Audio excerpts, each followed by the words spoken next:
Yes, biharusi wetu amependeza na sisi tunamkaribisha kama ifuatavyo.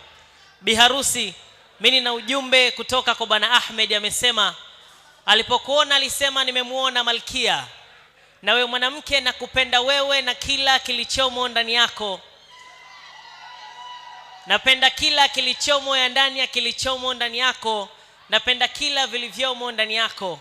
Napenda kila vilivyomo ya ndani ya vilivyomo ndani yako, na kupenda pasi na sababu. So nawe usinipendee sababu, maana siku kiniondoka hiyo sababu kwangu itakuwa kubwa adhabu. Nipende unihifadhi kama uo nienziwe, kwa siha hata maradhi sitaki tengana nawe. Kwangu una kubwa hadhi, useme nini upewe, ama nizidishe mapenzi ujirambe unogewe. Si Ahmed ameniambia nikwambie kuwa penzi langu sio msahafu ila limetoharika, sio zaburi sio injili ila limehifadhika, sio bashirafu sio rasdi. Ameniambia nikwambia walipomuuliza kwa nini amekuchagua, alisema cause this woman, she is perfect. She the one and only who keep rolling in my mind, and I find my heart keep falling to a person so kind. In her love of and purity of existence, this woman, she's not kind of woman who just want to smash it. She is the kind of woman who wanna put a ring on it.